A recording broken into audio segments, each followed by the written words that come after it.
Yes, and welcome back to the Harry Thomas Show. This is January 23rd, 2005, and on the show today we have Tara Lee, a member of the People for a Better Future, a new movement that has been started against the Project for a New American Century.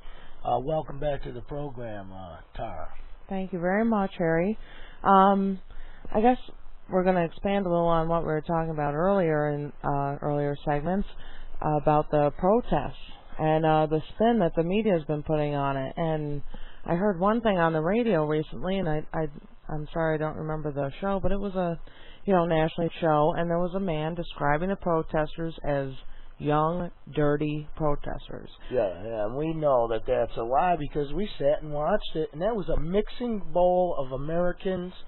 And actually, these protests are all around the world, folks. We have pictures on our website of South Korea and the Philippines, all over the world, folks, in protest about the inauguration of Bush. Well, in Washington, D.C. alone, we saw they were young, old, they were rich, they were poor, they had fur coats on, they had jean jackets on. It was a mixing bowl of people. People fed up, just like us, folks, and you're not alone. And that's just another example of the spin they put on it. Young, dirty, they don't know what they're talking about, stuff like that. It's all a lie, folks. I wanted to get back to my what I was telling you about my friend. He's going to be on the show next week. He's another member of the People for a Future who had to get in a fight in the bar when he's trying to have lunch. People who they don't even know what they're talking about. Well, what has George Bush given us, really? I mean, the $300 a year tax break, $300, that means nothing. Yeah. $300 gets sucked up in the heat in the 3/4 of the month. Yeah, apparently it means something to those people. Yeah, so he'll be on the show next week. He's our guest, and maybe we'll get him to expand a little bit on his experience there. And all he was doing was spreading information, truthful information, and people are not receptive to it. And I think another thing about the protesters, and I wanted to get back to this briefly, is they have these protesters, and they said, and there's different reports, there was about a dozen of them that they said were trying to go through the barricade, and they had to, pepper spray them back, hundreds into a crowd of hundreds. A lot of times, these people, and it's been reported on different places, are actually FBI agents, just they're posed as anarchists.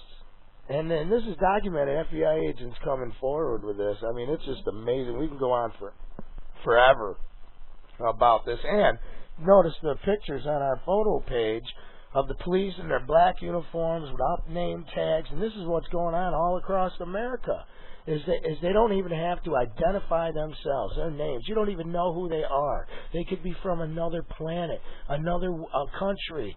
And it's just in full SWAT uniform, and it's just totally disgusting.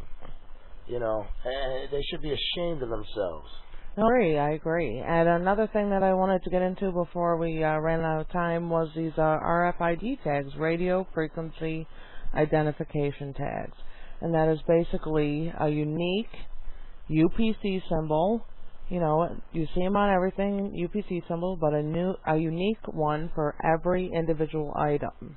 So they can track exactly where the item goes, exactly who the item is sold to, especially if you use a credit card or a frequent member card. I don't know about you, but I have member cards for my grocery store, my movie rental store, where I shop for my pet supplies. I have frequent shopper or savers cards, for many things, where I buy my vitamins. Well, they've been collecting information on people for years, and this really did start back when they started popularizing them store identification cards to get the so-called savings. This isn't all a scam. It's been documented in Consumer Reports and other sources. Just another example. Well, yes, they track exactly what you buy, and they say it's to generate consumer information. What are the consumers interested in? But at the same time, what they're doing is collecting information on you personally. What do you buy? How often do you buy it? Is it subversive material? I don't know how else to get into it, Harry. Basically what they're doing is, and I've seen this, and this is another thing that we'll be talking about on this show, is, the Hollywood, and they put this out in the TV shows and movies, and there was this one show about a doll that comes to life, and then they track it through one of these radio frequency identification devices. And there is a group out against this, and they're called the Consumer Privacy and Civil Liberties Organization, Privacy Rights Clearinghouse, and they're located at 3100 Fifth Avenue, Suite B, San Diego, California, 92103, and their website is www.privacyrights.org. And I would highly suggest you go, and there's actually a link to that on our website. And our website is harrythomas.nzfreeservers.com. And it goes on, there's a lot of information on there, but basically what these are is it's item tagging technology. But it really does have profound social implications, because they can definitely jeopardize our consumer privacy. And it goes against our civil liberties. And, the civil liberties is a big issue. Well, here's what they will tell us, is that they find a jacket at a crime scene, and they'll be able to trace the jacket exactly back to the individual. Isn't that great? And yes, that is a great thing, but yet what are you giving up? And this is freedom. This is what it's all about, is what are you willing to give up in the name of security?